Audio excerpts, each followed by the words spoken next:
Hey,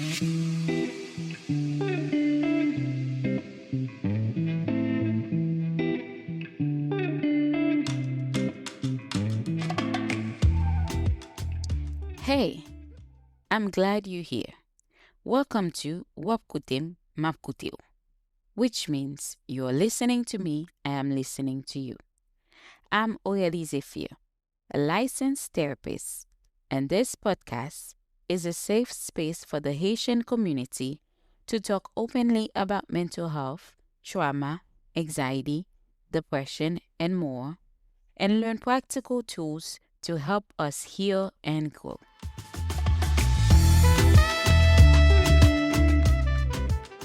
On this show, we'll have honest conversations, share tips you can actually use, and explore how taking care of your mental wellness can help you show up as your best self for you, your family, and your community. Whether you're just starting your mental health journey or looking to go deeper, this podcast is here to guide you.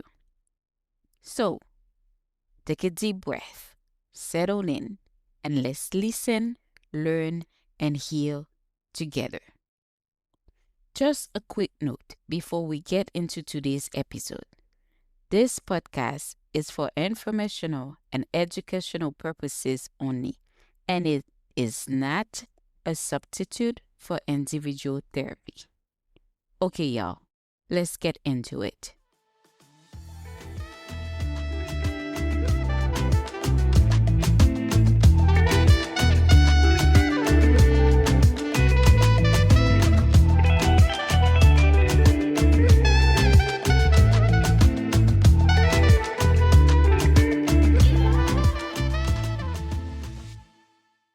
In our very first episode, we asked the big question: does everybody really need healing? And one of the reasons some people might say no is because they feel they don't have anything to heal. Today, let's dig deeper, right? Maybe you've said it yourself: I'm fine, nothing's wrong. I want to talk more about the idea of the illusion of nothing to heal. Because sometimes what we call nothing is actually something we've minimized, dismissed, or normalized. And just because it's not obvious doesn't mean it isn't shaping us. So when people say, I'm fine, that's just life, it didn't really affect me, or I'll get over it, they may not realize that they are carrying hidden wounds. Healing isn't just for people who have been through big, obvious trauma. It's also for the everyday experiences that stay with us quietly. Let's go over a few everyday examples of the illusion. Right. So the first one is growing up in a family where emotions weren't talked about. You learn to stay silent. So maybe no one ever said, don't cry or don't share your feelings, but the message was clear in the way things were handled. Right? Looking at your parents or your caregivers, you learn that emotions are not a thing. When you're upset, it was brushed off.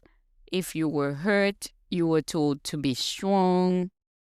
So now what this does over time is that you start to believe that your feelings don't matter, or that expressing them makes you weak.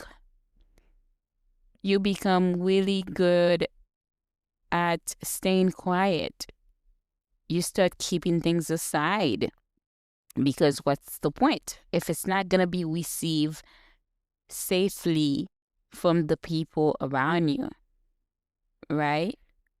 You smile even when you're hurting. You might even become the one in the family who's always okay, because that's the role you were trained to play. In this example, the illusion here is thinking, this is just who I am. I don't need to heal, I'm fine. But in reality, that silence is a wound.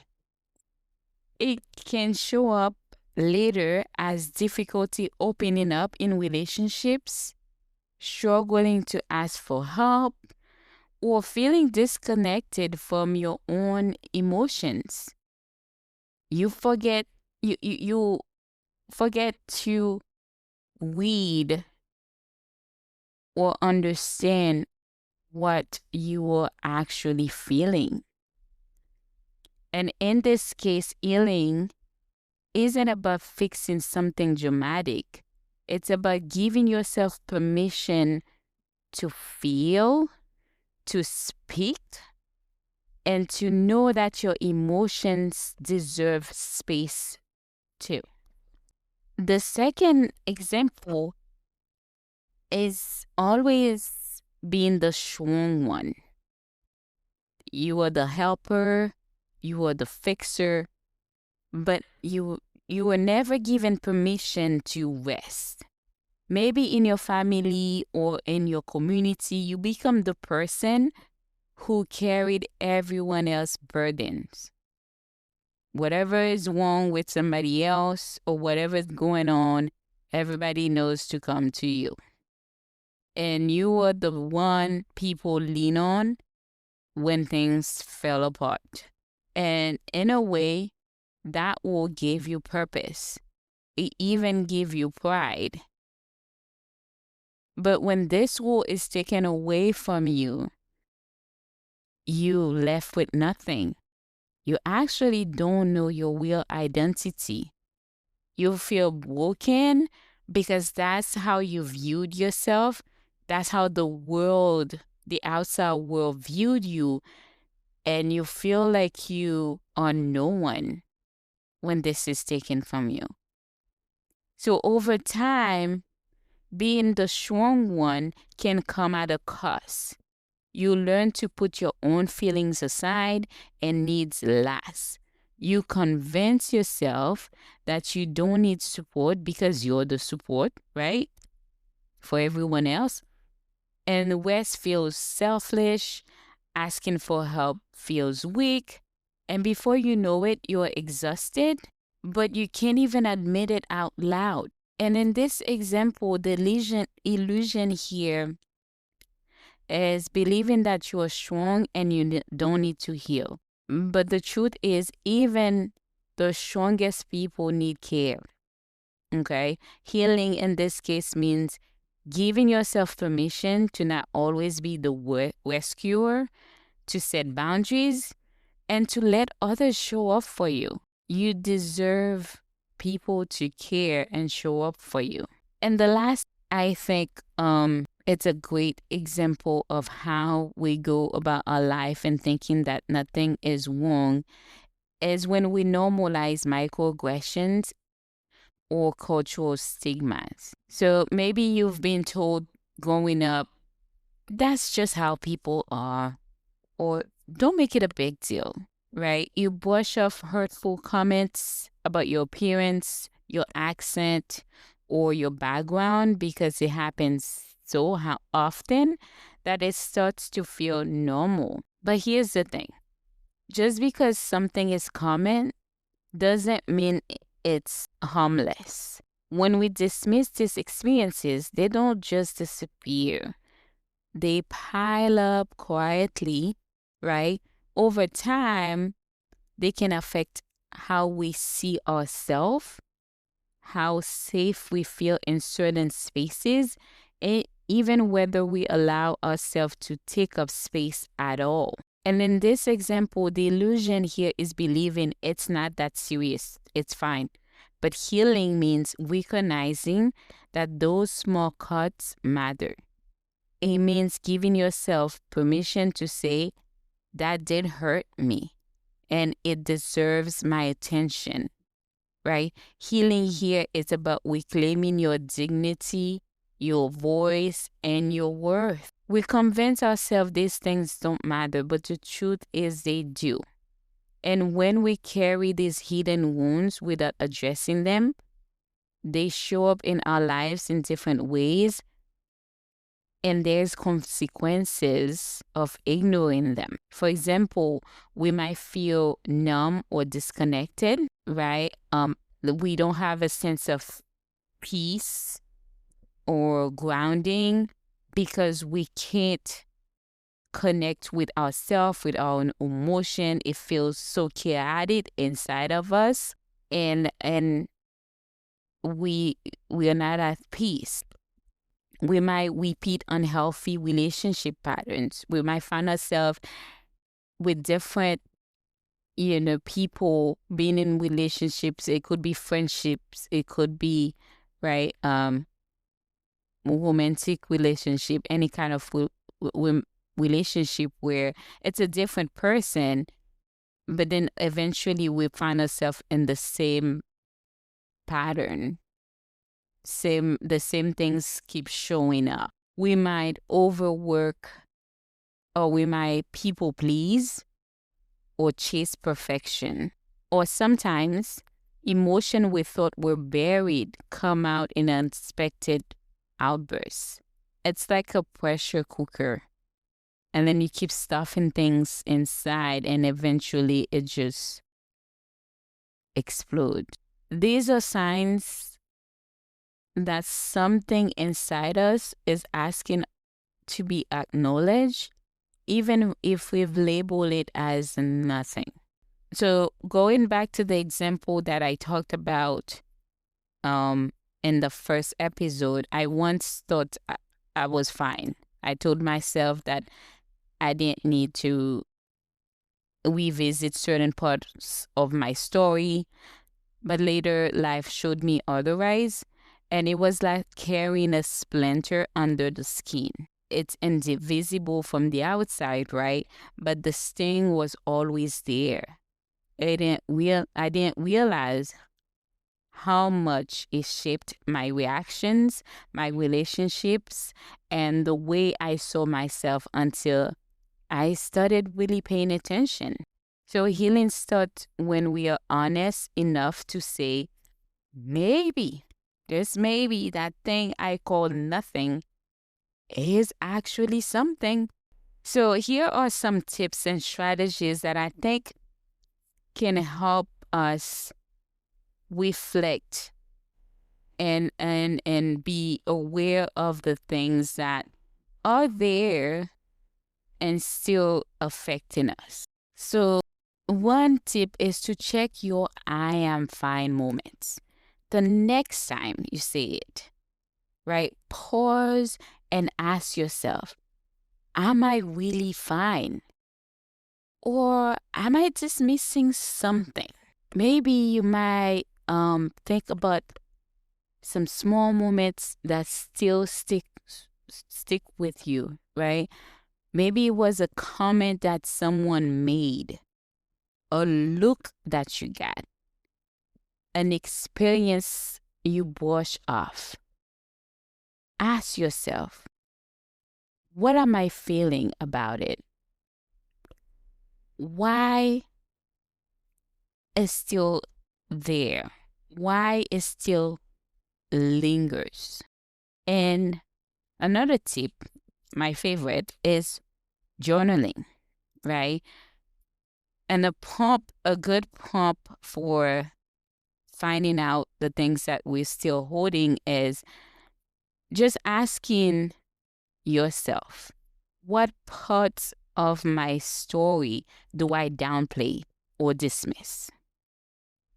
And sometimes putting words on paper makes the invisible visible. And lastly, body scan. Our bodies carry what our mind try to avoid. So while you're thinking about your parts of your stories that you think you were dismissing or you were downplaying or you pushing down. Just notice tension in your body. Maybe it's your shoulders, your stomach, or your jaw when you're actually thinking about these situations. Your body might be telling you that there's something to heal. Now, a little reflection moment to my Haitian brothers and sisters. I want to speak directly to you for a moment. In our culture, we often normalize pain. We do it a lot, right? We say, nous fort. We are strong. And yes, strength is definitely part of who we are. But strength without healing just means carrying invisible weight. So it starts slowing us down and eventually, right, will make us stop. Think about your own life. What have you normalized that might still need healing? Maybe it's silence around certain topics. Maybe it's always being strong for others. Maybe it's carrying the struggles of our community without ever giving yourself space to release them. I would love to hear your reflections. Share them with me on Instagram or Substack, and together we can start building conversation that lead to collective healing. And lastly, let's go back to the idea of nothing to heal. The illusion comes from minimizing, from pushing things down, from normalizing what hurts. But healing isn't about proving you are broken.